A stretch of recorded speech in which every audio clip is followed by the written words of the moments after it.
Muito bem, os que já me conhecem sabem como é minha voz. Eu não tenho que pedir desculpa, porque você já sabe. Mas, infelizmente, eu não tenho outra, eu tenho que me virar com essa mesmo.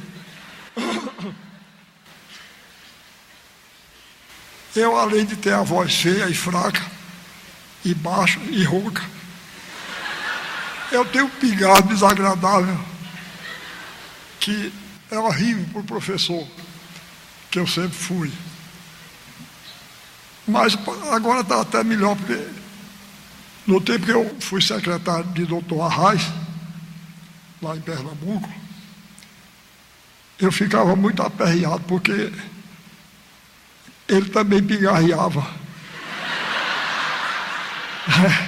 Aí quando eu pigarreava, o povo pensava que eu estava imitando o chefe. Que é a coisa mais ridícula que pode acontecer a um subordinado, né? Uma coisa mais triste.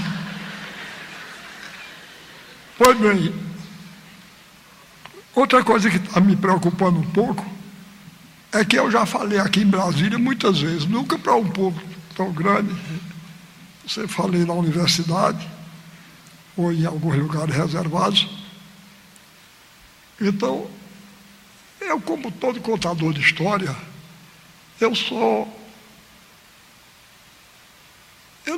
não sei muitas histórias para contar, não. E, ao mesmo tempo, eu gosto muito de contar história.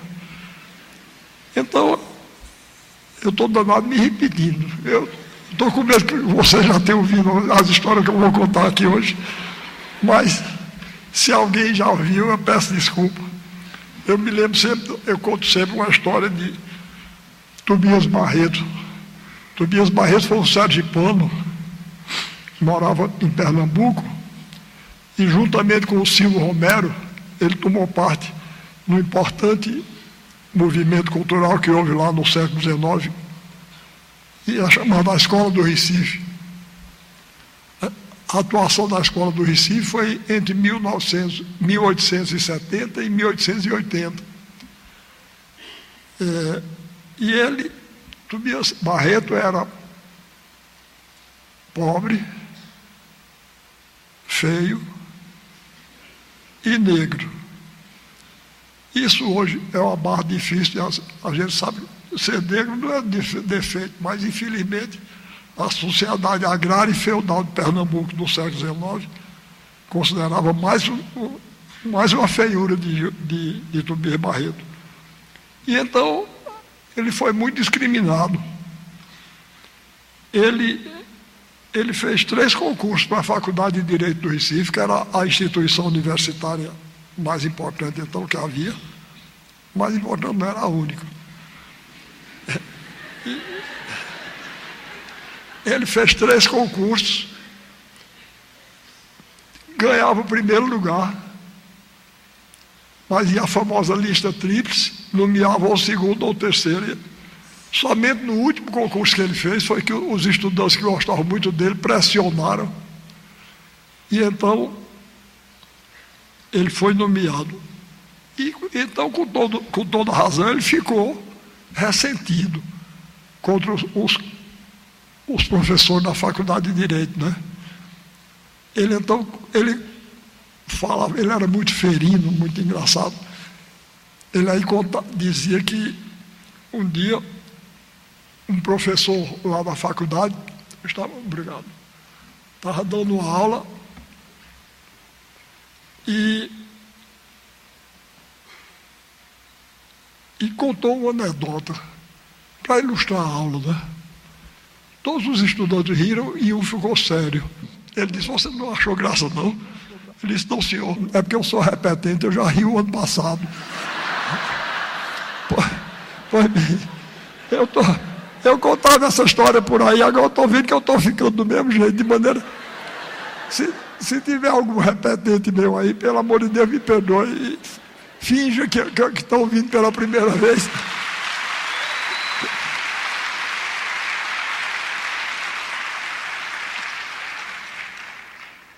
Bom,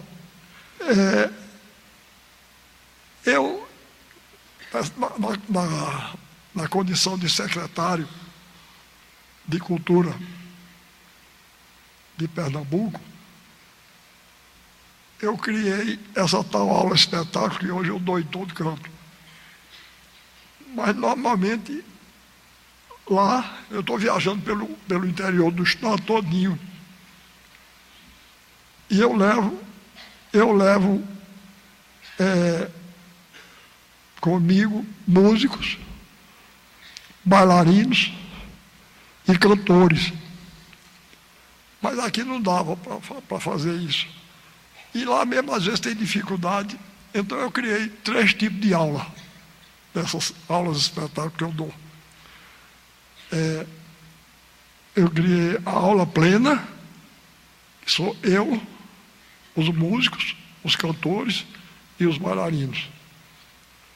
Tem a aula reduzida, sou eu e 2 músicos, normalmente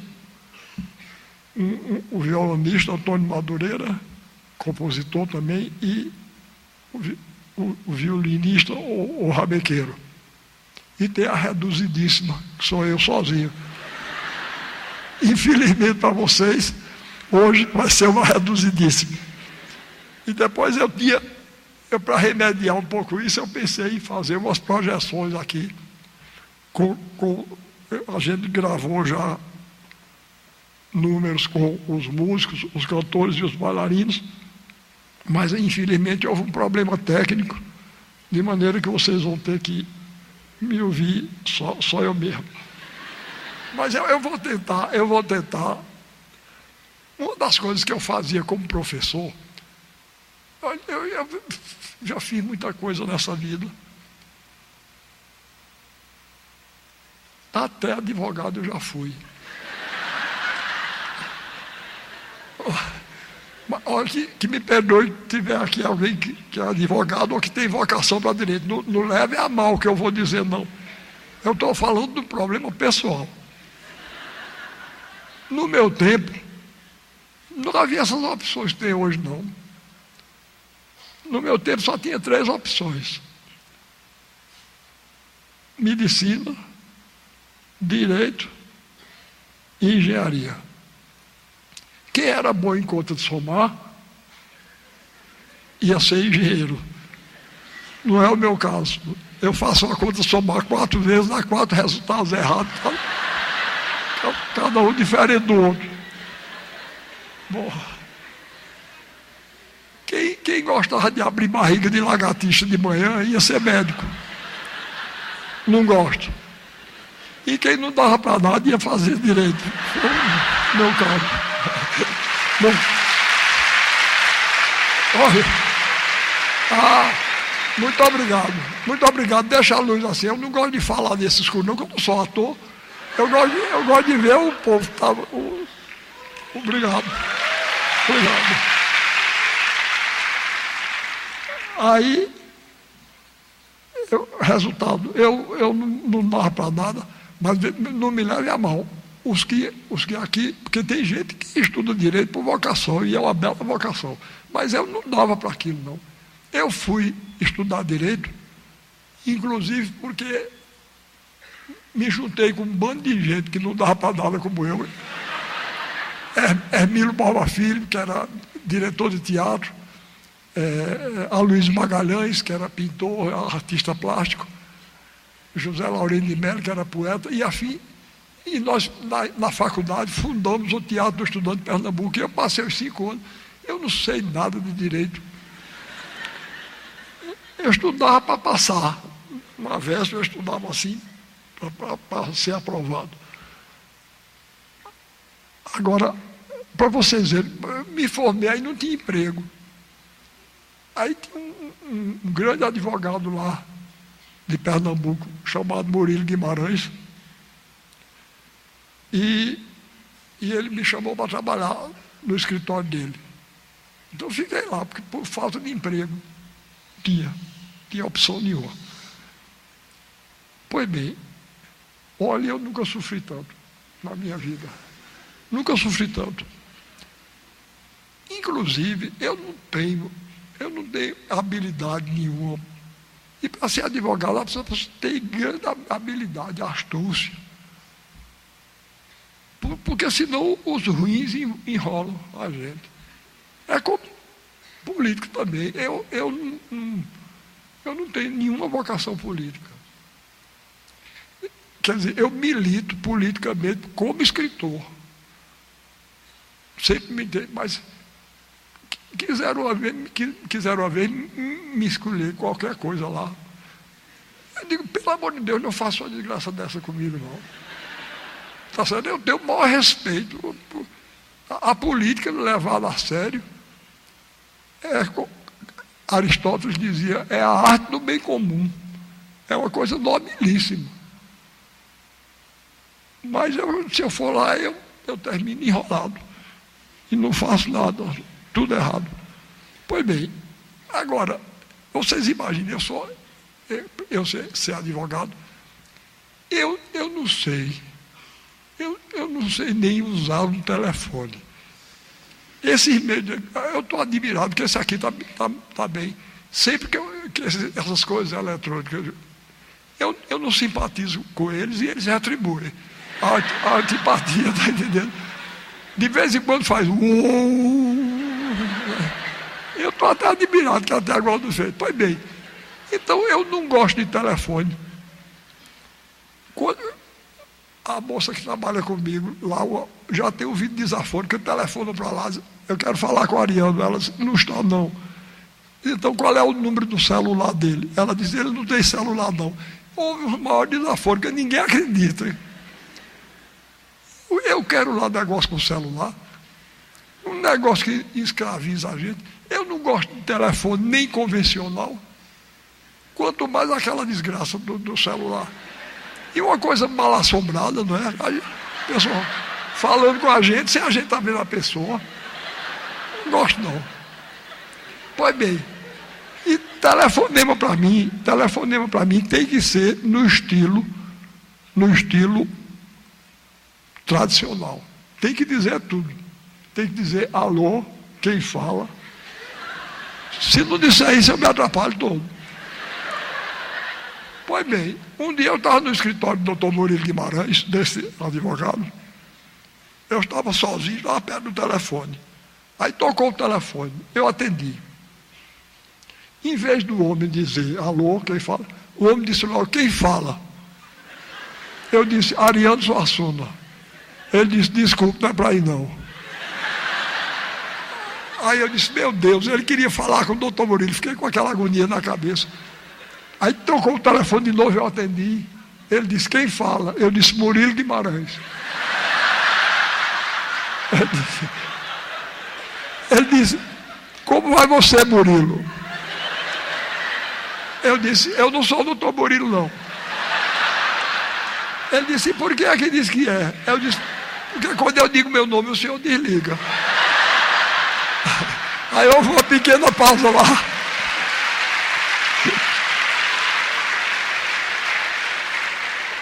Aí houve uma pequena pausa lá, porque o próprio homem já estava ficando confuso.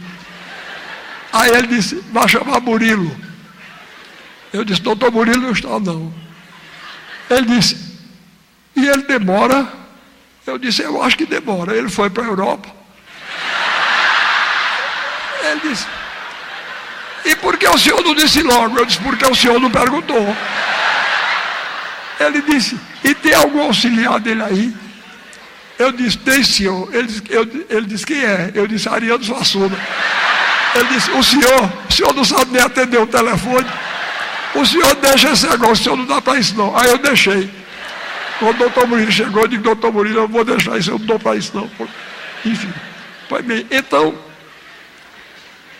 aí eu fui ser, aí ele mesmo me arranjou um trabalho de diretor do Departamento de Extensão Cultural do SESI, e depois me colocou na universidade, como eu era professor de estética, de filosofia da arte. Pois bem, para isso eu tinha vocação. Me perdoe a vaidade, mas eu era um bom professor. Meus alunos gostavam de mim, eu gostava deles. E então, a primeira coisa que eu fazia era mostrar a meus alunos que filosofia da arte, estética, É uma coisa fascinante. É uma coisa boa de estudar. Então, como eu hoje não tenho figurinha para mostrar, eu vou fazer essa experiência com vocês. Eu vou aqui, vou dar uma aula de filosofia da arte.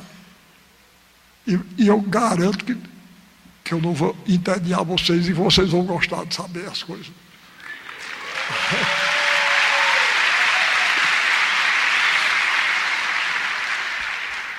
É muita pretensão, né? Mas vamos ver se eu vou lá. Vocês precisam tomar cuidado. Vocês estão batendo palma. Daqui a pouco eu vou ficar convencido que não tem quem me aguente. Essa raça de escritor é muito vaidosa. Eu vou contar uma história de um companheiro meu. Eu vou dizer até o nome dele. Ele tinha uma coisa, ele era simpático, ele era assumido. Ele era um vaidoso assumido. Ele se chamava Gilberto Amado. Era sergipano, como Tobias Barreto, e era de uma vaidade enorme. E não sei se vocês sabem, mas lá na Academia Brasileira de Letras, quando é escolhido uma pessoa, no dia da posse, o escolhido, o novo acadêmico, faz um discurso e um acadêmico já antigo faz outro discurso para receber o novo. E quando ele foi eleito, o escolhido para recebê-lo, para fazer o discurso, foi um grande brasileiro, nascido e criado no Rio de Janeiro, pessoa que eu conheci, gostava muito dele e admiro muito. Ele se chamava Alceu Amoroso Lima. Ele tem uma frase que eu acho que depois vou dizer a vocês, que é um dos meus guias nessa minha peregrinação que eu tenho feito. E todo mundo diz que Dr. Alceu fez um discurso que foi uma maravilha para receber Gilberto Amado, né? No dia seguinte, pela manhã, ele telefonou para a casa do Dr. Alceu. Aí o Dr. Alceu tinha saído, atendeu Dona Maria Tereza, esposa de Dr. Alceu. Aí ele disse: Dona Maria Tereza, é Gilberto Amado. Que beleza de discurso, estou telefonando para agradecer, que beleza de discurso fez Alceu ontem. Aí Dona Maria Tereza disse: é verdade, doutor Gilberto. Inclusive, muita gente já telefonou para aqui hoje para dar os parabéns ao seu por causa disso. Todo mundo gostou do discurso. Aí ele disse: também não admiro não, com um assunto como eu era muito difícil. Eu estou dizendo isso para vocês não me darem corda, porque são duas coisas que eu vou. Esse cidadão que veio aqui ainda agora, que me trouxe esse copo d'água, ele é um grande artista plástico, chama-se Alexandre Nóbrega, é meu genro e meu assessor. E para todo canto que eu vou, ele vai, é ele quem me leva. Aí de um certo tempo para cá, ele tem uma pintura belíssima, mas de um tempo para cá ele começou a fazer fotografia. E de repente eu notei, para todo canto que eu ia, Alexandre tirando retrato meu. Até eu tirei uma brincadeira com ele. Eu disse: Alexandre, me diga uma coisa, você está fazendo um ensaio fotográfico para Playboy? Eu digo: se está, a novidade vai ser a seguinte, é que o modelo é feio, velho e está vestido. Aí ele disfarçava e coisa, era para fazer esse livro. Aí, meus amigos Elias Sabag e Marcos Azevedo, esse livro chama-se O Decifrador sou eu. Aí fizeram uma exposição, a exposição está linda. Eu disse: também não admiro não, um assunto como eu.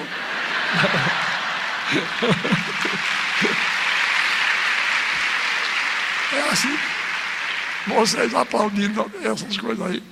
Mas por outro lado, eu fico muito satisfeito quando eu vejo vocês achando graça no que eu digo. Porque desde menino, Eu, quando era menino, eu tinha dois encantamentos. Um era a leitura. O pessoal hoje me diz, olha, Ariano, a juventude não está mais lendo, não. Eu não acredito. Mas não está mais. Você não fica preocupado, não? Eu disse, eu fico com pena. Porque eu vou dizer uma coisa. Leitura, que coisa boa. Olha, vocês não imaginam a alegria que eu tinha, não. Eu, assim que me alfabetizei, eu comecei a ler. E ainda hoje eu sou um leitor. Outro dia um jornalista em São Paulo me perguntou se eu tinha o hábito da leitura. Eu digo, o hábito não, eu tenho a paixão da leitura. Pois bem, e a outra, eu me deitava numa cama, botava um potinho de bolacha aqui, abria um livro. Menino, que coisa, que alegria. Era como um mundo novo que se abria diante de mim. O livro. Que coisa boa. O outro encantamento era o circo. O circo. Olhem, vocês não imaginam que. Bastava dizer, o circo chegou. O mundo já ficava melhor. E no circo eu tinha uma admiração enorme pelo mágico e pelo palhaço. Vocês já viram que coisa boa é um mágico? E que coisa boa é um palhaço? Eu vi uma vez um mágico. Ele fez uma coisa. Eu vou ver se eu dou uma pálida ideia. Ele chegou e disse, olha, esse negócio de mágico não tem nada não, isso é habilidade. Aí, por exemplo, eu vou fazer aqui uma mágica. Aí pegou um rolinho de papel assim, ele rolou, era uma faixinha assim, dos 3 dedos. Ele rolou, pegou a tesoura, cortou. Aí ele primeiro desenrolou assim, depois ele rolou, cortou. Aí depois eu abro esse rolinho e estava inteiro de novo. Aí o povo bateu o pau e coisa. Ele disse, mas olha, isso é uma questão de habilidade, eu vou mostrar a vocês como é que eu faço. Eu estava com 2 rolinhos aqui, só que eu seguro aqui. Ele estava com 2 rolinhos. Aí ele disse, eu peguei esse, mostrei a vocês, cortei, botei lá de volta. Mas quando eu desenrolei foi o segundo. Está entendendo? Então ele disse, eu peguei o segundo e cortei. Aí eu botei aqui. Estão vendo? Então, repare. O primeiro estava aqui, aí estava inteiro, tirou o segundo, estava inteiro também. Menino no circo quase vinha abaixo, eu fiquei encantado. Quer dizer, sai do mundo cotidiano, né? No mundo do mágico, no mundo do circo, é possível uma coisa dessa, aí, cortar uma coisa e ela se emenda sozinha. E o palhaço também. Eu achava, olha o palhaço Gregório, foi o primeiro palhaço que eu vi na minha vida. Era o circo que chegava lá em Itaperoá, minha terra, no sertão da Paraíba. Aí, Gregório, eu devo tanto a Gregório, que, olha, eu vou perguntar aqui, não é por vaidade não. É só que eu quero saber quem me entende. Quem foi aqui que leu o Auto da Compadecida ou assistiu no teatro? Agora, na televisão, eu acho que todo mundo viu, né? Bom, então, quem leu ou assistiu no teatro sabe que no Auto da Compadecida o autor é representado por um palhaço.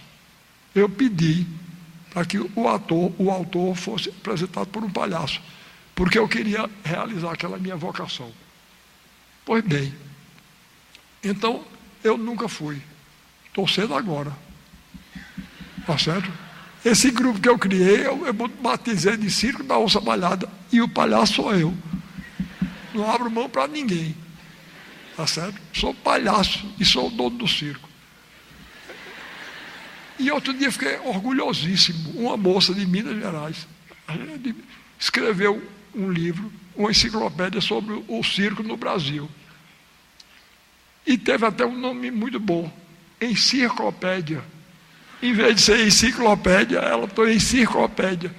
E pois bem, aí num capítulo lá, ela dedicou aos circos em atividade no Brasil. E lá está o meu, Circo da Onça Malhada. Chama-se Circo da Onça Malhada. Eu chamei por esse nome, porque a onça malhada é o povo brasileiro, né? Que a coisa que eu acho mais bonita do povo brasileiro é essa diversidade, né? Tem gente de todo tipo, maravilha. Até outro dia, eu fui dar uma aula em Curitiba, e um amigo meu que conhecia já disse: olha, não vá com suas histórias para lá não, porque ali não é Brasil não. Está vendo? Conversa dele, cheguei lá, era a mesma coisa, o mesmo povo, talvez dá certo, o mesmo povo brasileiro com as mesmas caras. Pois bem, você veja que coisa, até deu uma coisa muito boa, porque quando eu cheguei lá, eu desci do avião lá, no aeroporto, estava me esperando uma mocinha, que era ligada lá à Secretaria de Cultura, que era quem estava promovendo. Aí ela olhou para mim e disse: fez boa viagem, professor? Eu disse: minha filha, você me desculpe, mas eu não conheço viagem de avião boa, não. Eu só conheço 2 tipos de viagem de avião: as tediosas e as fatais. Eu disse: avião é uma coisa tão ruim que a gente reza para a viagem ser tediosa, né? Porque quando sai da rotina é para... Pois bem, agora vejam que coisa delicada. Eu cheguei lá, o povo tinha se informado, sabia que eu sou paraibano, e fui adotado como filho por Pernambuco. Então, tinha um grupo lá de jovens, adolescentes, regidos por um brasileiro descendente de polonês. E um grupo de adolescentes. Tinha preto, branco, louro, tinha uma dos olhinhos puxados assim, bonitinha, uma japonesinha. E vejam que delicadeza. Então cantaram um coco da Paraíba, porque eu sou paraibano, e um maracatu de Pernambuco, porque sabe que eu sou filho adotivo de Pernambuco. Vejam, então o Brasil é a mesma coisa. O que mais me admira é essa unidade que o Brasil tem, essa unidade na diversidade. Pois bem, aí eu estava falando em negócio de viagem de avião. Eu não entendo uma pessoa entrar num negócio chato daquele, por prazer, para ouvir aquelas mesmas coisas, com aquele sotaque desagradável, que não é de estado nenhum. Eu já fiz uma pesquisa. Não é de estado nenhum, não é? E outro dia eu via no avião, uma moça até delicada, olhou para mim e disse: a senhora aceita café, senhora? Não sei o que é que está dizendo, não.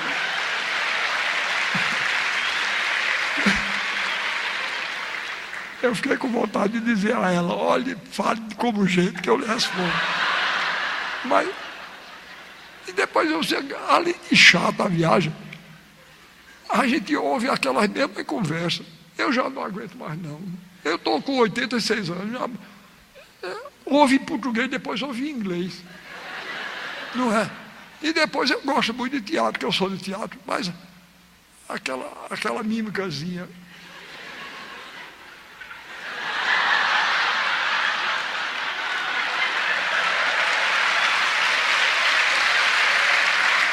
É chato demais. É chato demais. Pois bem, e além do mais, que viagem agorenta, não é?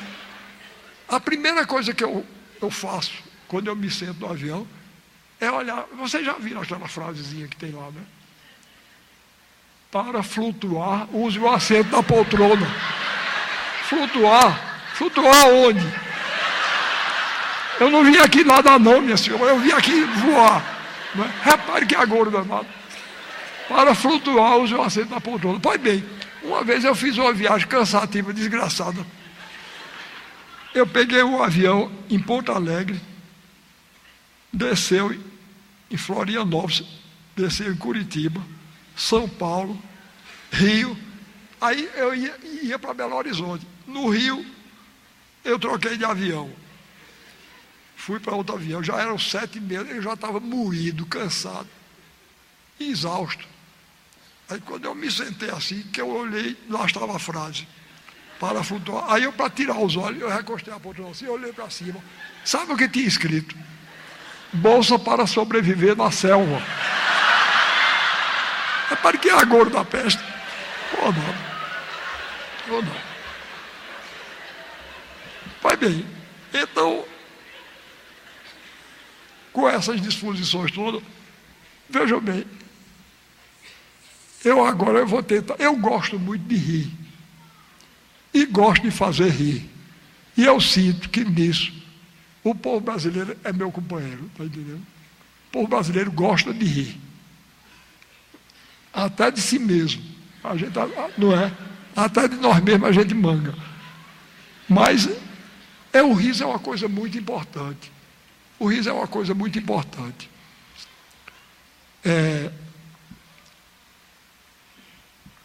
Molière, o grande dramaturgo francês, ele dizia: não existe tirania que resista a uma gargalhada que dê 3 voltas em torno dela. Está vendo? É por isso que os tiranos têm tanto medo dos autores cômicos. Eles têm medo, porque aquela seriedade deles, a gente desmancha. Quando eu era jovem, hoje está melhor. Quando eu era jovem, esfregavam 2 países na minha cara, de 2 em 2 minutos. Era a Suíça e a Suécia. Apresentavam a Suíça e a Suécia como países que não tem defeito. E a Inglaterra também. Olha, tinha um sujeito lá no Recife. Ele, aliás, ele era de Caruaru. Mas ele viajou para a Inglaterra e lá ficou deslumbrado com a Inglaterra. Então, se algum de vocês descendo de suíço, sueco ou inglês, não leve a mal, não. Eu estou somente exemplificando. Bastaria a Inglaterra ser a pátria de Shakespeare.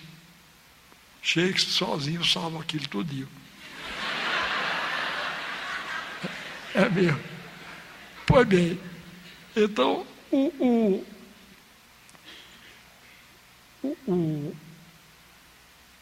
povo suíço esfregava esse povo na minha casa. E esse camarada começou a encher a paciência da gente. Depois ele naturalizou-se em inglês. Aí ele vinha passar temporadas no Recife. Pois bem, ele começou a publicar num dos jornais do Recife, ele começou a publicar. Todo domingo saiu um artigo dele chamado O que Podemos Aprender da Inglaterra. Eu já estava aqui, não aguentava mais. A Inglaterra só tinha qualidade, o Brasil só tinha defeito. Aí eu, no outro jornal, comecei a publicar O que Podemos Aprender da Turquia. Está entendendo? Aí todo dia ele só aguentou 3. Calou-se, não continuou não. Pois bem, e a outra coisa era esse negócio do país exemplar. Olha, a Suíça, como já disse, eu não tenho nada contra a Suíça e acho o povo suíço extraordinário. Gosto muito de Paul Klee, grande pintor que era suíço. Mas aquele povo, Deus me livre, olha, Deus sabe o que faz. Deus me livre de nascer no lugar daquele. Um amigo meu foi para lá. Ele disse que no fim ele já estava que não aguentava mais. Tá certo? Porque ele obrigado a cumprir a lei. Assim, nós brasileiros somos muito indisciplinados, né? E ele obrigado a ler. Ele aí disse que estava com tanta vontade de infringir, que ele ficou esperando até meia-noite. Ele esperando na frente da casa dele. No momento em que fechou o sinal, ele atravessou com o sinal fechado. Pois bem, tinha uma mulher lá escondida atrás da disse: atravessando a rua com o sinal fechado. Eu vou denunciar. Denunciou ele. É um país de dedo duro. Pois bem, ele mesmo me contou, ele passou outra na Suíça, que eu não sei vocês, mas eu sou um brasileiro típico. Tem uma coisa que eu faço, que dizem que todo brasileiro é assim, eu não sei os outros, mas eu sou. Dizem que o brasileiro, quando diz assim, olhe, ele vai ser convidado para alguma coisa, ele diz, eu vou, com certeza. Irá ou não.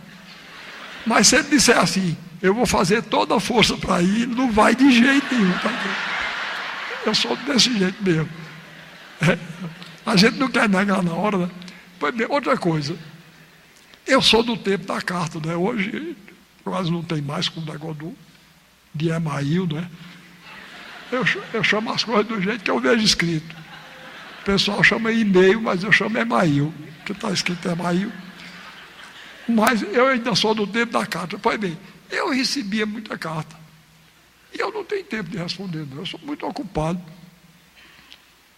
Aí eu encontrava um amigo dizia para mim, não recebeu minha carta, não. Eu recebi e respondi. Mentira, né? Agora, ele também é brasileiro. Aí ele sabia que eu estava mentindo. Eu sabia que ele sabia que eu estava mentindo. Ele sabia que eu sabia que ele sabia que eu estava mentindo. Tá certo? Mas como ele era muito brasileiro, ele entendia que o que eu estava querendo dizer era, olha, eu não respondi não, mas eu gostaria muito de ter respondido, porque eu gosto muito de você. Pois bem, esse meu amigo, um amigo dele lá, fez amizade com ele, um suíço.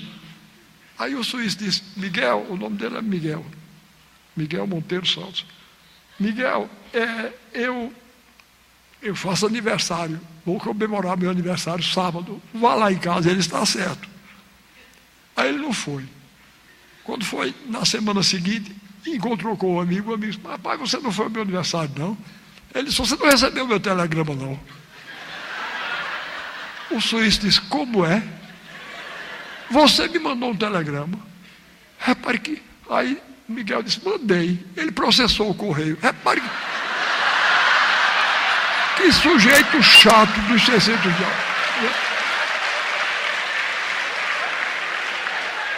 Pois bem, provaram que ele estava mentindo. Ele teve que se mudar. Ele se mudou para a Itália. Ele disse, eu vou para um país como a gente. Repare que Deus me livre de nascer num lugar desse. Tá certo? Deus sabe o que faz. Na Alemanha, se eu nascesse, eu era mudo. Que aquela língua eu não aprendia, não. Aquela língua não é falada, não, é rosnada. Não é? Deus me livre. Que língua feia da peste. E agora, esse negócio de inglês, eu já não aguento mais, não. Outro dia eu peguei um jornal, as 5 ou 10 primeiras linhas da matéria, eu não entendi nada. Tudo assim, e-mail, não sei o quê. Eu não entendi nada. Olha, eu vou dizer uma coisa a vocês. Vocês peguem o analfabeto mais ignorante de Brasília. Pergunta a ele, é por isso que o português, além de ser a língua mais bonita do mundo, não sou eu que digo, não. Era Cervantes, que era espanhol. Ele dizia, o português é a língua mais sonora e musical do mundo. Repare. E a gente com essa língua maravilhosa. Olha, eu vou dizer os versos de Camões. Eu vou dizer os versos de Camões. É uma cantiga de mote e glosa. Vocês sabem o que é mote e glosa? Não. O mote é o motivo que a gente dá ao poeta. A glosa é a variação que ele faz, incluindo o verso que a gente deu. Os cantadores do Nordeste têm isso. Olha, eu vou fazer um negócio, antes de recitar os versos de Camões, eu vou recitar uma glosa que um cantador nordestino fez. Eu dei um mote a ele, repare que não é fácil, eu dei um mote, a vida venceu a morte. Eu vou dizer uma coisa, a glosa que ele fez com esse mote, Calderón de la Barca, o grande poeta espanhol do século XVII, ele assinaria. Eu faço um acordo com vocês. Se vocês não gostarem, permaneçam como estão. Mas se gostarem, me dê um sinal. Repare, isso improvisado, tá certo? Foi improvisado na hora, eu sou testemunha. Eu dei o mote a ele. Pois bem, ele fez a glosa seguinte: na vida material, cumpriu o sagrado destino. O Filho de Deus divino nos deu glória espiritual. Deu o bem, tirou o mal, livrando-nos da má sorte. Padeceu o suplício forte, como o maior dos heróis. Morreu para dar vida a nós, a vida venceu a morte. Não é bonito, não?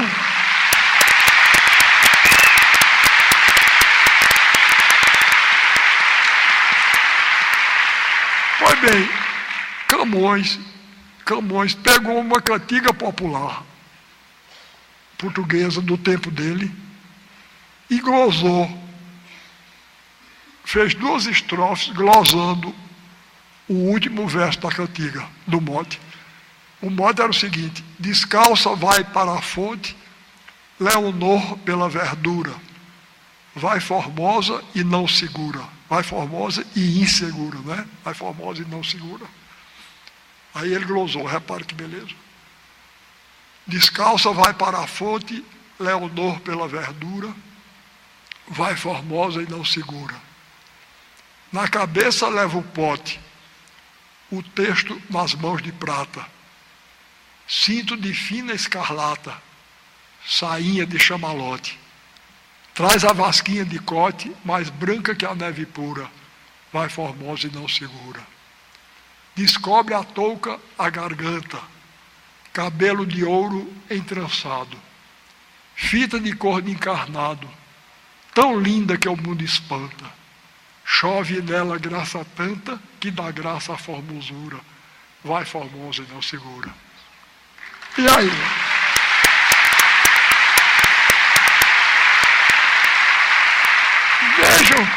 Vejam que língua bonita. Repare que coisa linda. É quando ele diz: descobre a touca, a garganta, cabelo, chove nela graça tanta que dá graça à formosura. Olha que coisa linda. E como é musical a língua, né? Chove nela graça tanta que dá graça à formosura. Olha, eu vou dizer uma coisa: a mulher que não cai numa cantada dessa é porque tem um coração de pedra. Não é não? Hein? Chove nela graça tanta que dá graça à formosura. Pois bem, então, como eu estava dizendo, vocês procurem o analfabeto mais ignorante de Brasília. Pergunte o que é isso. Ele diz: é um copo. Está vendo como é fácil? Ele sabe, eu sei, vocês sabem, que isso é um copo. Pois em inglês não é não. Em inglês é glass. Olha que coisa horrorosa. E diga uma coisa, isso tem cara de glass. A gente, quando olha, não vê que é um copo. Pois bem. E tem mais uma coisa. É uma língua...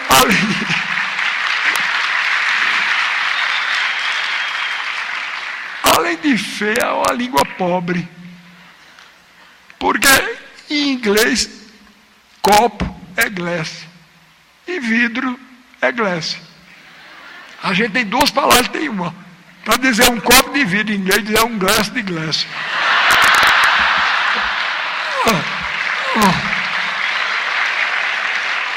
Posso admitir não. Posso admitir não. A língua portuguesa é o meu material de trabalho. Eu escrevo em português, eu falo português. E eu não abro mão dela de jeito nenhum. Para estar agora com essas coisas. Não aceito não. Não aceito não. Outro dia, eu fui dar uma aula num colégio do Recife. Quando eu cheguei lá, estava uma faixa. no dia do estudante, o colégio tal oferece a seus alunos uma aula show do professor Ariano Suassuna. Eu disse, tira a faixa, senão eu não dou aula. Eu não dou aula show, não.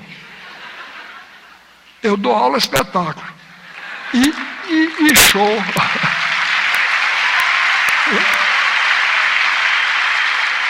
Eu digo, show na minha terra é uma interjeição de espantar a galinha.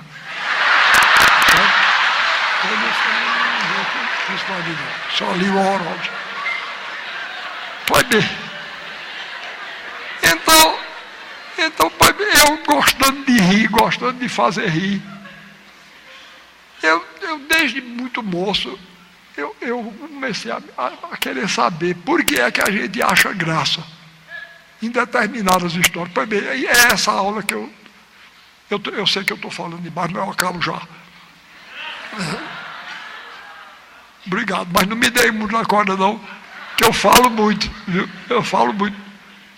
Eu tenho isso em comum com o Fidel Castro, eu falo. Pois bem, então, eu comecei a querer saber por que é que a gente acha graça em determinadas histórias e não acha em outras. Aí o primeiro grande pensador que eu encontrei para explicar o que era o cômico foi Aristóteles, o grande filósofo grego, anterior ao Cristo. Vejam que inteligência aguda, lúcida, brilhante tinha Aristóteles. Ele definiu o cômico como sendo uma desarmonia de pequenas proporções e sem consequências dolorosas. Repare, uma desarmonia. Bom, bem, eu vou contar uma história a vocês, eu não sei se vocês conhecem, não sei se alguém aqui já me ouviu contar. Eu tenho a maior admiração por essas histórias. O povo brasileiro é de uma criatividade extraordinária, não é? Inventa as histórias mais maravilhosas do mundo. Que povo inventivo danado é o nosso. Às vezes as pessoas dizem, Ariano, você tem uma imaginação danada. E a imaginação nada, eu copio. Eu copio coisas que o povo brasileiro faz. A minha peça mais conhecida, mais popular, de longe, disparada, é o Auto da Compadecida. Pois bem, eu me baseei para fazer aquela peça, eu me baseei em histórias do povo brasileiro. Eu vou recitar um folheto que foi um dos que me motivaram a escrever o Auto da Compadecida. Então, eu vou dizer, assumo mesmo, peço a mesma coisa a vocês. Se não gostarem, permaneçam, mas se gostarem, me dê um sinal. Outro dia me perguntaram aqui a que eu atribuía o poder de comunicação do Auto da Compadecida. Eu disse, eu posso dizer isso sem nenhum cabotinismo, sem nenhuma vaidade, porque não atribuo a mim, não. Eu atribuo a força das histórias populares nas quais eu me baseei para escrever o Auto da Compadecida. Bom, então eu vou dizer o folheto que eu conhecia desde menino. Eu vi se contar um caso que fiquei admirado. Um sertanejo me disse que no século passado viu-se enterrar um cachorro com horns de potentado. Um inglês tinha um cachorro. No folheto era um inglês, mas eu não quero em peça minha, eu não quero inglês nem para eu falar mal. Tá certo? Então eu botei um padeiro brasileiro mesmo. Mas no folheto era um inglês. O inglês tinha um cachorro de uma grande estimação. Morreu o dito cachorro. E o inglês disse então, me enterra este cachorro, ainda que gaste 1 milhão. Foi ao vigário e lhe disse, morreu o cachorro de mim, e o urubu do Brasil não poderá dar-lhe fim. Olha a arrogância inglesa, né? Se fosse o urubu inglês não podia ser, mas o urubu brasileiro, e o urubu do Brasil não poderá dar-lhe fim. Cachorro deixou dinheiro, perguntou-lhe o padre assim, Mim quer enterrar cachorro. Disse o vigário: ô inglês, você pensa que isso aqui é o país de vocês? Disse o inglês: com cachorro gasto tudo desta vez. Ele, antes de morrer, um testamento aprontou. 6 contos de réis em ouro para o vigário deixou. Antes do inglês findar, o vigário suspirou. Coitado, disse o vigário, de que morreu esse pobre? Que animal inteligente, que sentimento nobre.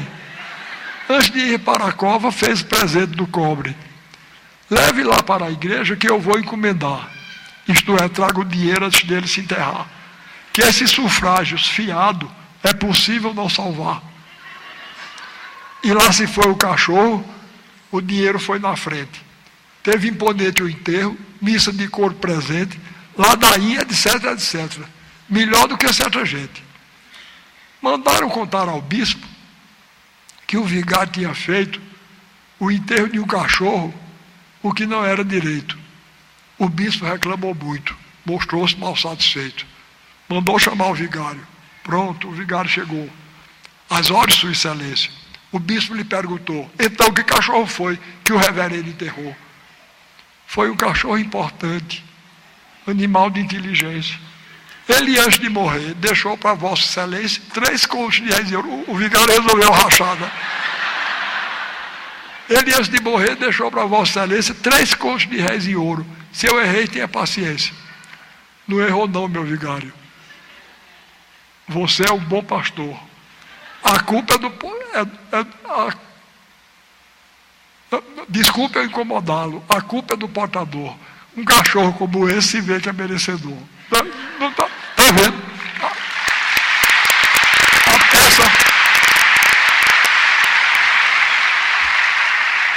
A peça estava pronta, né? Só fiz. Pois bem, como eu dizia, uma história inventada pelo povo brasileiro. Agora, vejam essa outra. Eu estava falando que tem histórias que é o maior mistério, porque eu não sei se vocês conhecem, é a história dos 2 cegos que foram passear num bote. Diz que eram 2 cegos. Um era cego dos 2 olhos e era muito forte. O outro tinha um olho bom, mas era magro, quase paralítico, mole. Aí um dia um chamou o outro e disse: vamos dar um passeio de bote. O outro disse: está doido, rapaz, a gente desse jeito. Ele disse: não, você que é forte, rema, e eu tenho um olho, eu vou ali no leme, não é? Aí ele disse: então vamos. Aí foram, contaram. Aí começaram, no domingo, entraram no bote e o forte remando e o caolho lá. Aí quando ele estava já no alto mar, o cego forte, o cego dos 2 olhos, puxou, deu uma puxada assim, o remo escapuliu e furou o olho bom. Aí quando ele furou, aí ele disse: pronto. Quando ele disse pronto, outra pessoa que tinha chegado desembarcou. Bom, agora me diga por que é que a gente acha graça no diabo de uma história dessa. Né? Uma história horrorosa. Não é?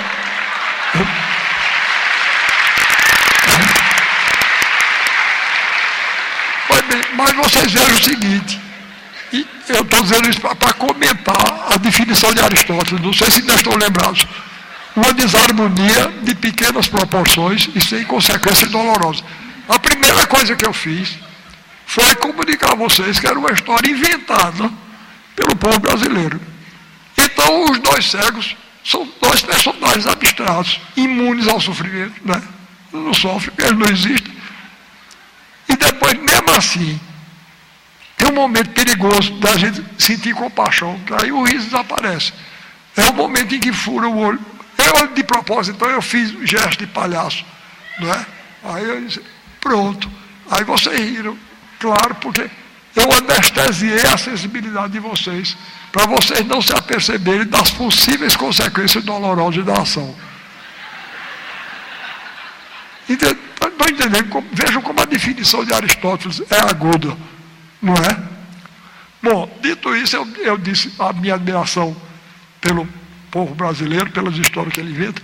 Agora eu tenho especial predileção por histórias de 3 tipos. Eu gosto muito de mentiroso, de doido. Eu gosto muito de mentiroso, de doido e de palhaço. Eu gosto muito de mentiroso, doido e palhaço. Olha, entendam bem, eu não gosto de quem mente para fazer o mal e prejudicar os outros. Eu tenho uma peça chamada Farsa da Boa Preguiça, onde se diz assim: há uma preguiça com asas, outra com chifre e com rabo. Há uma preguiça de Deus e uma preguiça do diabo. A mesma coisa eu digo da mentira. Há uma mentira com asas, outra com chifre e com rabo. Há uma mentira de Deus e outra mentira do diabo. A mentira que eu gosto é a mentira de Deus. Eu gosto do mentiroso que mente por amor à arte. Tá certo? Porque nisso ele se identifica conosco. O que são os escritores? O que são os escritores? São pessoas que não se contentam com o universo cotidiano e inventam outro. Pois o mentiroso é assim. Não é? Que povo bom para inventar coisa que não existe.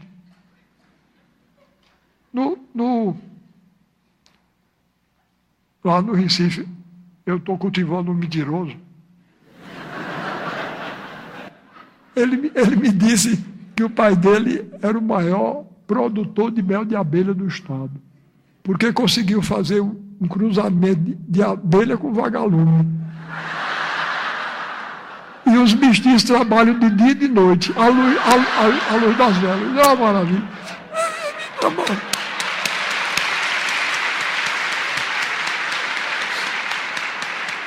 Olha, eu chamo a atenção de vocês que eu estou aplaudindo o mentiroso, não é? Com essa história.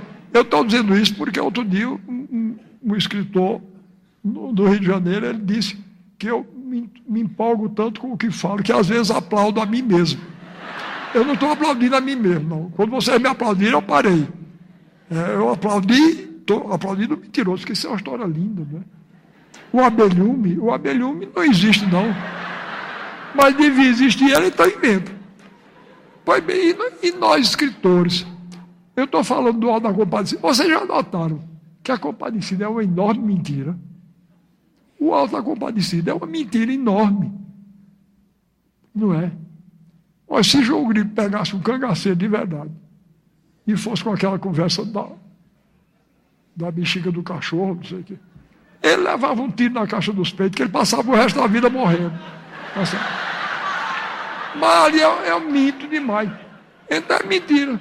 Agora, outra coisa curiosa. Quando eu era menino, eu comecei a escrever com 12 anos de idade. E meus irmãos mais velhos costumavam dizer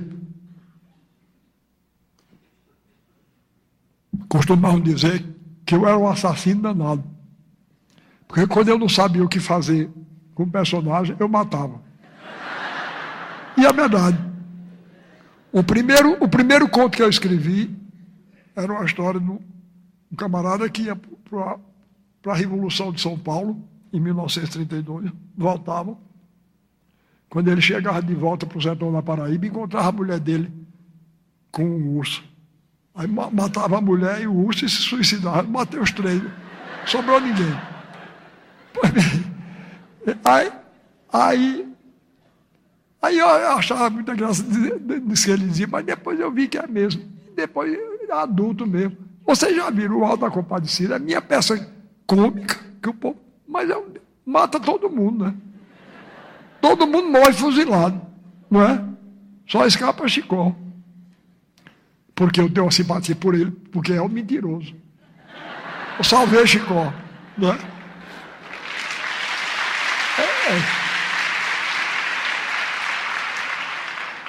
E Chicó, é o que eu digo a vocês, eu copio. Chicó existiu mesmo. e se chamava Chicó.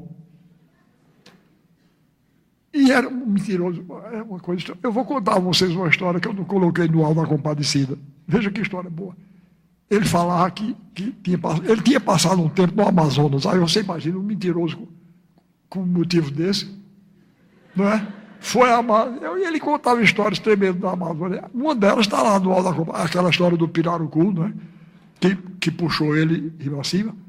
3 dias e 3 noites. E o sujeito perguntou: e você não sentia fome, não? Eles, fome não, mas era uma vontade de fumar danada. Pois bem, aquela história, eu ouvi ele contar e botei lá, não é? Eu vou contar outra que eu não botei em canto nenhum. Ele disse que quando ele estava no Amazonas, ele era muito requisitado para cuidar de gado, né? Porque ele sabia, ele era nordestino, do sertão, e aí ele era muito requisitado pelos fazendeiros para tomar conta do gado. E ele disse que tinha um cachorro lá, uma cachorra treinada para ajudar no trabalho com o gado, né? Aí um dia ele disse que estava no mato com o rebanho, espirrou uma vaca assim, entrou no mato para a carreira. Aí eles tomou a cachorra. Pega, pega. Sumiram-se a vaca e a cachorra. 6 anos depois, ele disse, ele já estava em Itaperuá, né, que é a minha terra, lá no sertão da Paraíba, já estava em Itaperuá. Aí ele vinha no ônibus assim, de repente ele disse: para, que eu estou conhecendo a garupa daquela vaca. Pararam o ônibus, Chicó desceu. Aí ele disse: quando eu cheguei lá, estava a vaca. E eu tinha feito uma maldade inconsciente. Eu não sabia, eu não me lembrei. Eu não expliquei à cachorra que era para levar para o curral do Amazonas. Ela tinha trazido. Ela trouxe do Amazonas até Itaperuá. Na Paraíba, viu? Aí ele disse: e vejam que era uma cachorrinha leal. Quando eu cheguei lá, estava a vaca e o esqueleto da cachorra aqui.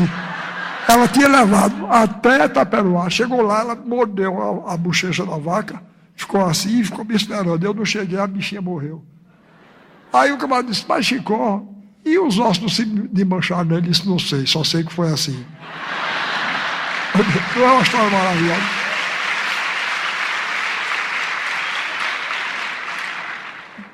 Pois bem, então, depois eu acabo já. Vou se lembrando aí, até agora eu falei da definição dada por Aristóteles. Mas para a gente chegar na essência do cômico, a gente precisa de muitos pensadores. Inclusive, Kant, grande filósofo alemão, ele deu uma definição muito boa do cômico, que a gente, combinando com a de Aristóteles, ajuda muito. O cômico, segundo ele, tinha o elemento de surpresa. Primeiro, tinha o elemento de surpresa. O mau contador de história deixa logo a gente saber o fim, né? Quando chega no fim, a gente ri por educação. Não é? Esse elemento de surpresa de Kant dizia. Então, é a súbita redução, quer dizer, com o elemento de surpresa, súbita redução de uma tensa expectativa a nada.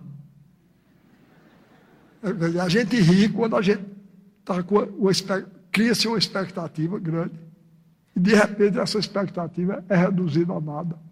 A gente, então, ri. Recentemente, eu estive num pastoril no Recife e o velho de pastoril tirou uma brincadeira lá que é isso mesmo.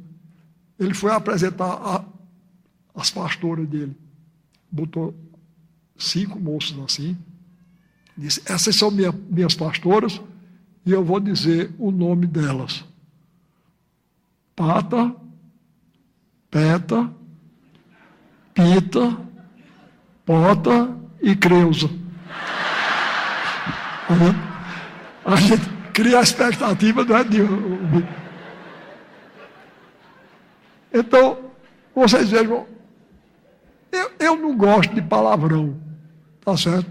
Eu não gosto de palavrão. Eu acho uma coisa vulgar e sem graça. Eu fui outro dia ao espetáculo do ator cômico. Ele não era do Recife, não, mas estava lá fazendo uma temporada. Eu não ri nada, até quase o fim do espetáculo. Eu não ri nada, porque ele só fazia dizer palavrão. Não tinha novidade nenhuma para mim, eu conhecia todos. E eu conheço até mais, porque eu sou de origem rural e de formação urbana. Eu sei os palavrões do campo e da cidade. Eles só sabiam da cidade. Eu não achei graça. Eu só gosto do palavrão quando é dito com inteligência. Freud disse uma coisa muito boa sobre o cômico. Ele disse que o cômico é a revelação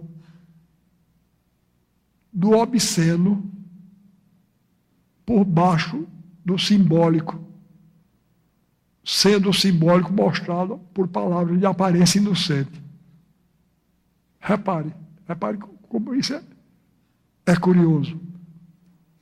Então, eu vou contar uma pequena história nordestina e brasileira para vocês verem o exemplo típico da teoria de Freud.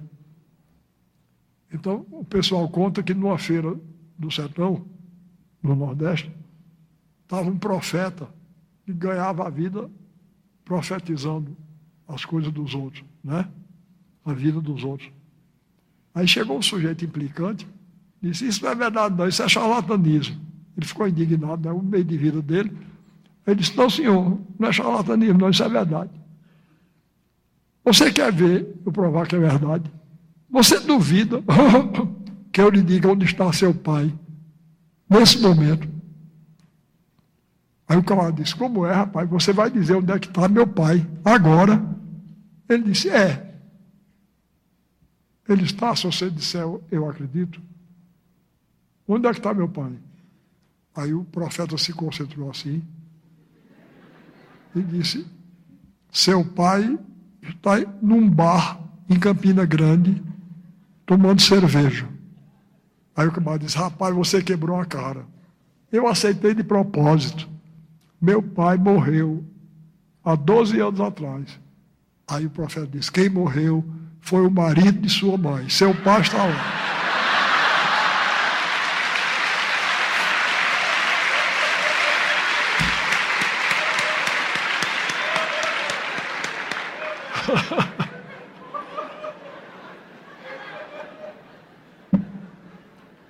Então, repare, já passei a vocês 3 definições, não é? O cômico é uma desarmonia de pequenas proporções, sem consequências dolorosas, não é? Aristóteles. Segundo, o cômico é a súbita redução de uma tensa expectativa a nada. Kant. Agora Freud. O cômico é a revelação do obsceno, do sexual e do obsceno por baixo de palavras de aparência inocente. Não é? Então, vocês por aí já têm uma medida de como é interessante o estudo da filosofia da arte. Não é? Estamos aqui vendo a teoria do cômico. Outra coisa, o grande pensador francês Henri Bergson, ele dizia que o cômico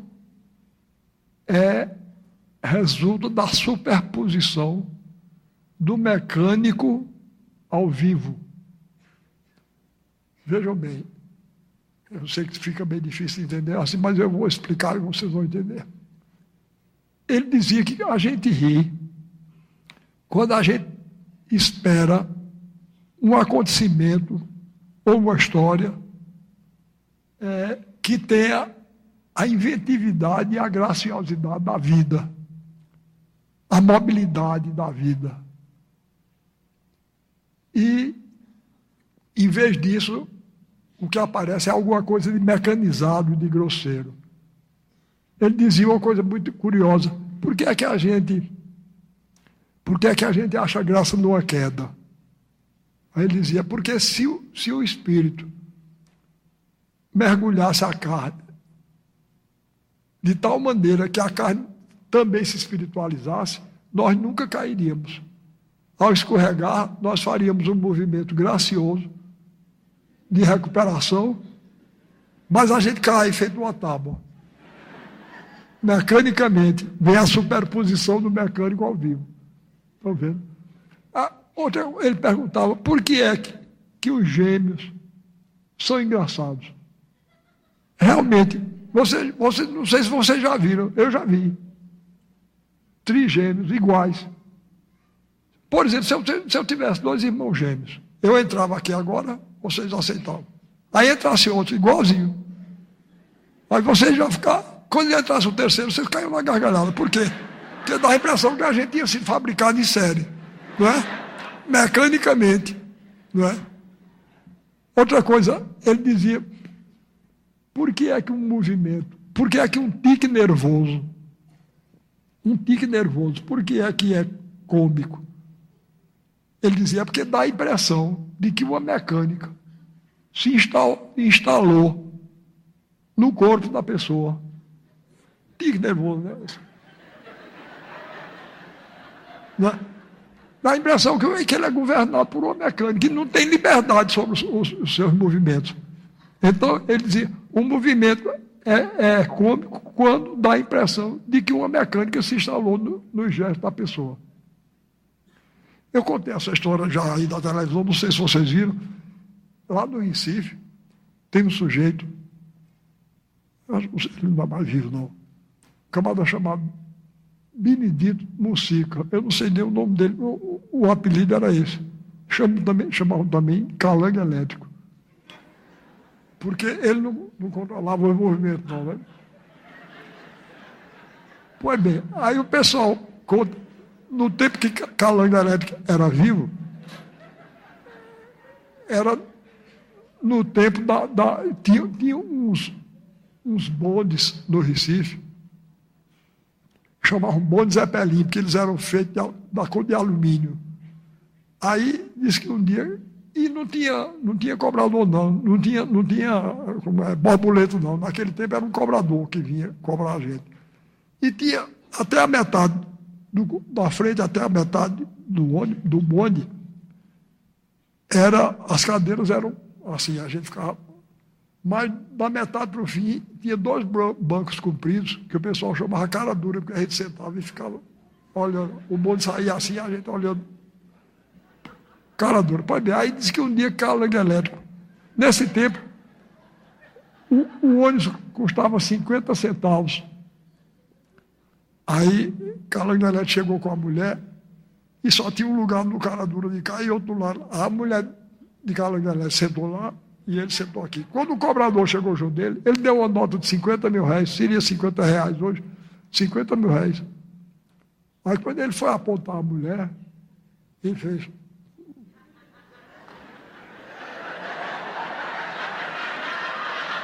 Aí o sujeito deu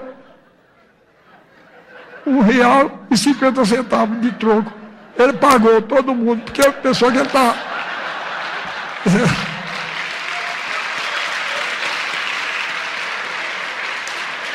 Bom, aí outra vez, no tempo de carnaval, calango elétrico vinha com a mulher, entrou no mesmo bonde, aí não tinha lugar não. Eles ficaram em pé, era o tempo de carnaval, e eles ficaram em pé e seguraram lá naquele varão que tinha. E a mulher de calango elétrico, olha, eu tenho uma admiração por mulher enorme, olha. Acho mulher melhor do que homem. Né? Acho as mulheres uma coisa extraordinária. Mas tem umas coisas dela que são estranhas, não é? Nesse tempo, porque eu não posso mais, eu tenho medo de cair, porque as pernas não aguentam mais. Para subir no ônibus, As mulheres nesse tempo tinham primeiro elas tinham aqui no ombro uma espécie de uma tapioca. E o vestido era cortado aqui embaixo. O vestido era cortado assim. E ficava aquela coisa assim. Feita as dragonas de Deodoro da Fonseca. E no joelho era tão apertado que para subir no ônibus, ela subiu assim. Não podia fazer isso.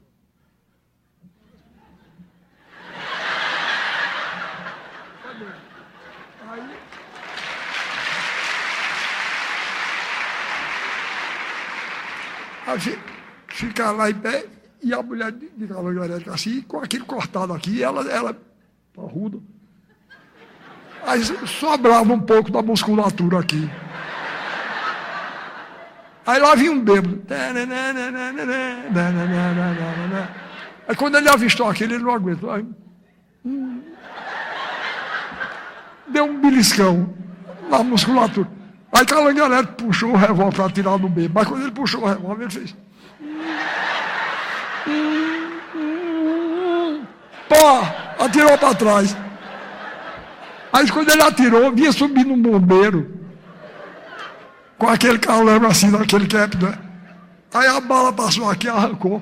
O bombeiro não quis conversa, correu até o quartel dele, chegou lá e disse: seu comandante, não deixa ninguém no estreiro, não, é um bairro lá do Recife.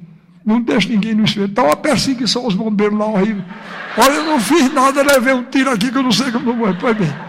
Então, é a história de Bergson, né? É uma mecânica instaurada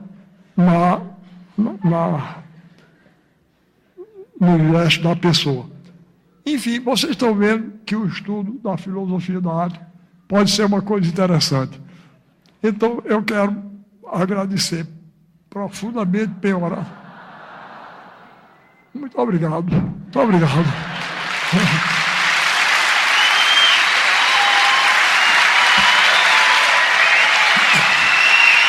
Eu quero agradecer a vocês, porque eu vou dizer, eu não vinha não. Eu vim porque sou eu, tá certo? Vocês me fizeram essa alegria de estar aqui, esse povo todinho. Pois bem, então, para concluir, eu vou concluir contando uma história que me aconteceu há pouco tempo. Quando eu me tornei secretário do governador Eduardo Campos, um deputado que se dá cordialmente comigo e com o Eduardo, mas política, ele está do outro lado, e resolveu fazer um discurso na Assembleia lá, contra, e terminou sobrando para mim. Olha, vocês não sabem o que eu tenho andado no Recife, em Pernambuco, não. Eu não gosto de viajar, mas eu meti na cabeça, de contar outra história. Eu vou contar uma história.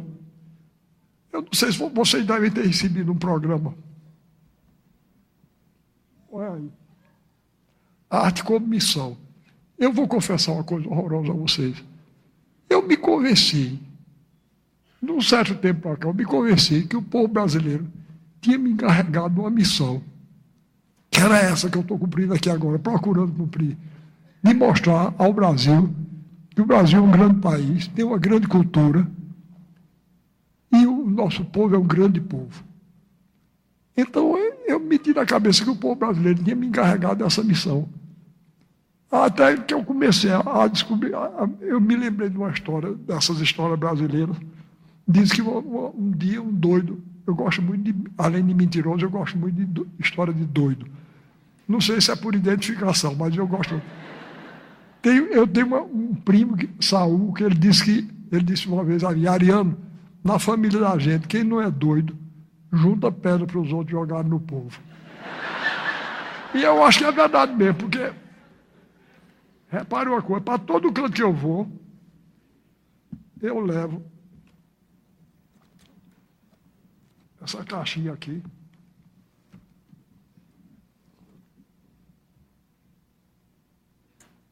Olha, eu vou botar aqui para vocês verem pelo barulho que é.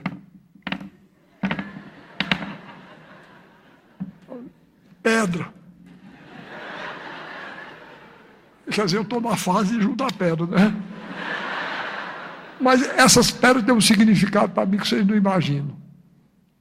Essa aqui me foi dada pela minha mulher. Onde é que está a minha mulher? Zélia, cadê você? Ei?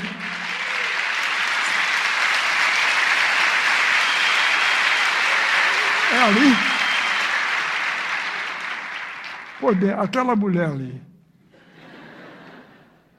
Eu namoro com ela desde o dia 20 de agosto de 1947.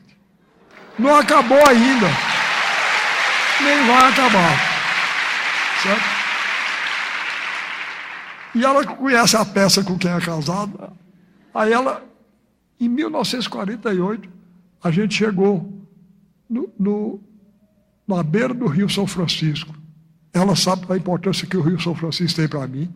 Ela pegou e me deu essa pedrinha. Essa aqui ela me deu em Tiradentes, em Minas. Bom, tem agora. E aqui tem uma bala que foi encontrada no setor de Canudos, onde houve a Guerra de Canudos. Eu acho o episódio de Canudos o episódio mais significativo da história brasileira. Quem não entender Canudos não entende o Brasil, não.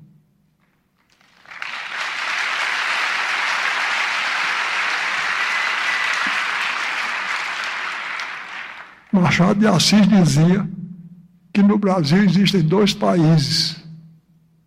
Ele dizia, o país real é bom, revela os melhores instintos, mas o país oficial é caricato e burlesco. Nós todos somos nascidos, criados, formados e deformados pelo Brasil oficial. Mas eu espero que vocês façam como eu. Não estou me dando como exemplo, não. Foi somente que eu tive essa ideia quando eu era muito moço. Eu disse, como é que eu vou fazer meu teatro, meu romance, minha poesia? Eu vou olhar como é que o povo do Brasil real faz. Essa história do cachorro, o enterro do cachorro que eu acabei de citar para vocês, é uma história criada pelo povo do Brasil real. Então eu sou atento ao que é que o povo do Brasil real faz, o que ele quer, como ele pensa, como ele canta, como ele se veste, como ele escreve. Porque eu acho que nós do Brasil oficial temos obrigação com esse maravilhoso povo do Brasil real. A gente tem a obrigação de acabar com essa distância terrível, essa dilaceração horrorosa que existe no nosso país.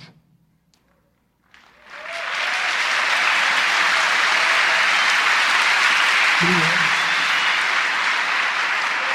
Então, o que foi que aconteceu em Canudos?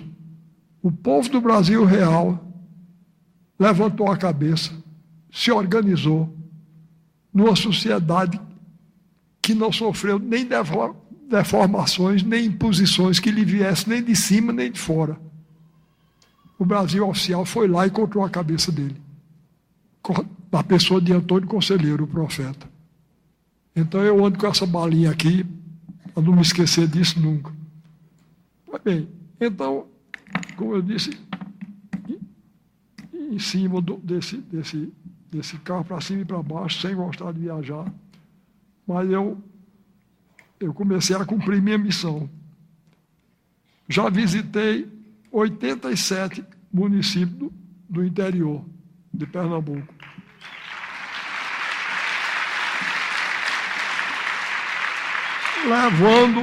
Levando o espetáculo para lá, porque eu acho que eu tenho a obrigação de mostrar ao povo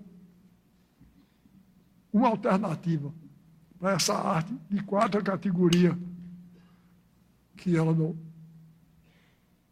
espalhando aí,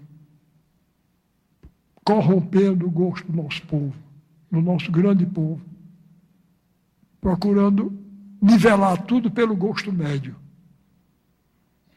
Isso é uma coisa triste. Não pode. Um país como o Brasil, um povo como o brasileiro tem direito a outra coisa. Então eu estou mostrando alternativas. Olhe, eu vi um grupo outro dia, se algum de vocês gosta, não me leve a mal não,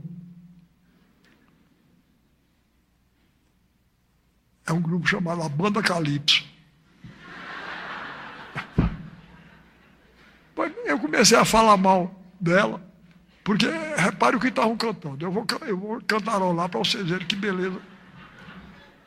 E isso dado como uma grande coisa. Aí eu cheguei lá, ele estava cantando assim.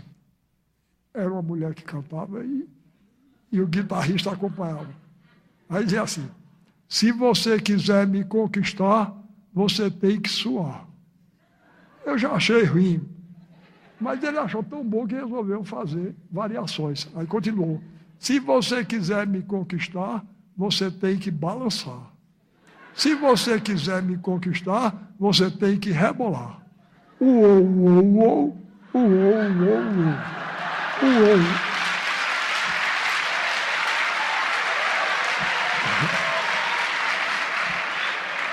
Pois bem, meu neto chegou junto de mim e disse: vovô, não esteja perdendo tempo falando mal da Banda Calypso, não, porque existe coisa muito pior. Quer que eu lhe mostre, Deus me livre. Não é? Eu sei lá se isso é contagioso. Não é? Aí eu parei, mas voltei. Recentemente, aí eu voltei a falar. Eu parei de falar, porque realmente tem coisa, ele me mostrou, tem coisa muito pior. Mas aí, eu voltei, porque eu cheguei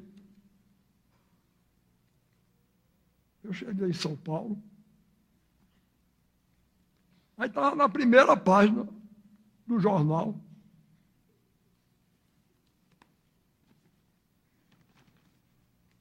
Não sei se está dando para ler. Preferência Nacional. Preferência Nacional. Sabe quem é?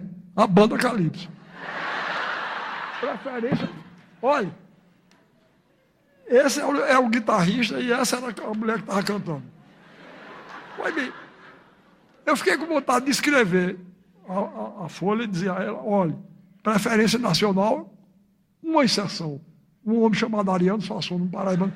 Esse não gosta muito.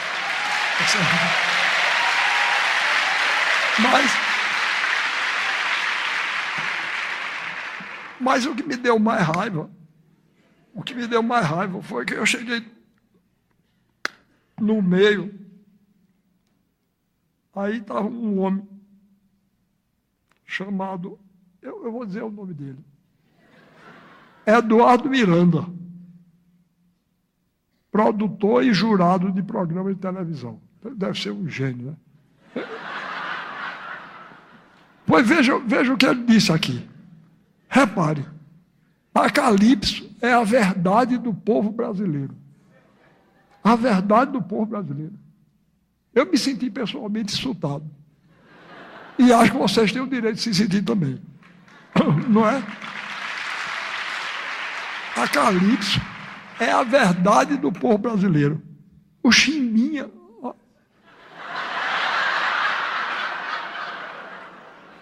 O Chimbinha é um guitarrista genial.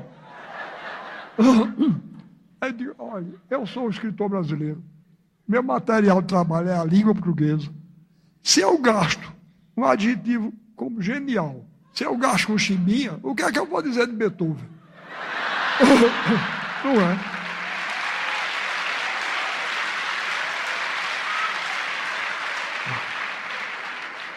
Pois bem, ao mesmo tempo em que eles são musicalmente interessantes, uou, uou, uou. Ao mesmo tempo que eles são musicalmente interessantes, eles têm, agora isso foi que me irritou mais, eles têm uma coisa super brega, que é a cara do Brasil. Tá bom. A cara do Brasil é super brega. Eu digo: eu um dia me encontro com esse homem. E eu vou dizer a ele: olhe, eu só não lhe digo quem é que tem cara super brega? Porque eu tenho carinho, respeito e admiração pelas mulheres. E sua mãe não tem culpa nenhuma das besteiras que você diz. Seu nojento. Mas, voltando então ao que eu estava dizendo. Pois bem, então, o deputado foi e disse, falou lá mal do governo e disse, quanto ao secretário Ariano Suassuna, sobrou para mim. Quanto ao secretário Ariano Suassuna, ele é apenas um secretário figurativo. Tá bom, uma figura decorativa, em cima de um carro, o estado todinho. Eu dei aula nos municípios do litoral, da Zona da Mata, do Agreste, até o Alto Sertão. Eu dei aula no município chamado Afrânio, é o último município. Já faz divisa lá com o Piauí. E eu, em cima, levando esse circo da onça malhada, levando meus dançarinos, meus músicos. Porque, olha, e o povo recebe bem. Capiba, o grande compositor Capiba, meu amigo do peito, ele ficava danado quando o pessoal dizia que cachorro gosta de osso. Ele dizia, só dão osso ao cachorro. O cachorro come com avidez, diz, ele é doido por osso. Ele é doido por comida. Aí Capiba dizia, bote o filé e bote o osso, para ver qual é o que o cachorro escolhe. Não é verdade?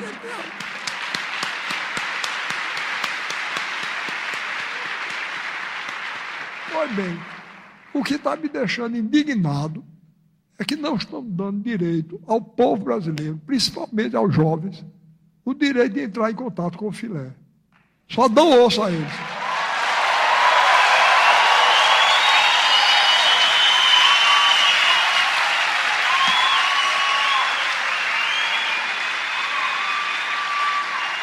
Pois bem, pois é por isso que eu estou fazendo esse trabalho todinho lá com o meu circo da onça malhada. É para mostrar filé ao povo.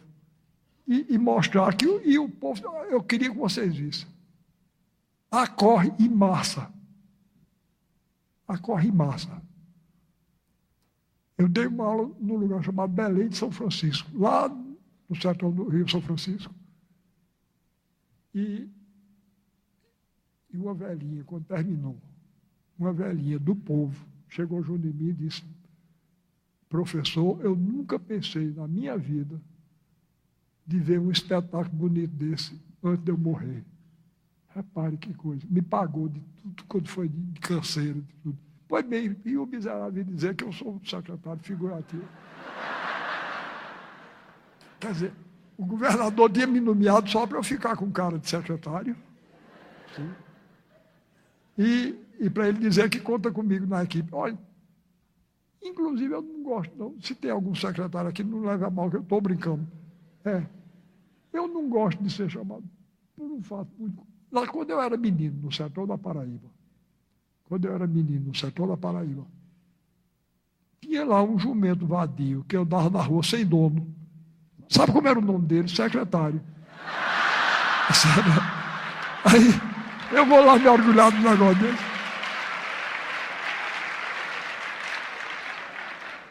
Pois bem, aí o bandido me dizer que eu era um secretário figurativo. Aí eu disse, eu me vingo. Eu, como sertanejo, eu sou muito vingativo. Lá no sertão da Paraíba, minha terra, se diz que sertanejo guarda a raiva em pé de pote para ela crescer todo dia, com a umidade, sabe? Pois bem, aí eu guardei a raiva. Aí um dia eu estava no teatro, mesmo. Ele fez um discurso na Assembleia, saiu uma noticiazinha bem pequena no jornal.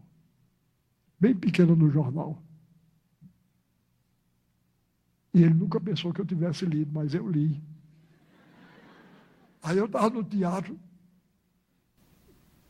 lá, eu estava mais ou menos no lugar, era ali mais ou menos naquele na segunda fila.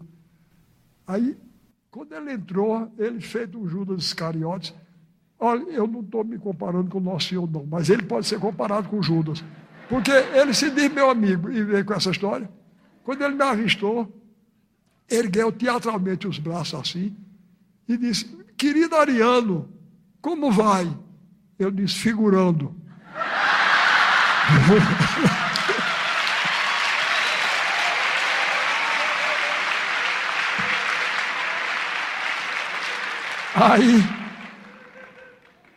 Aí eu disse, ele aí perdeu um pouco assim a graça e disse: você não sabe com que carinho eu disse aquilo.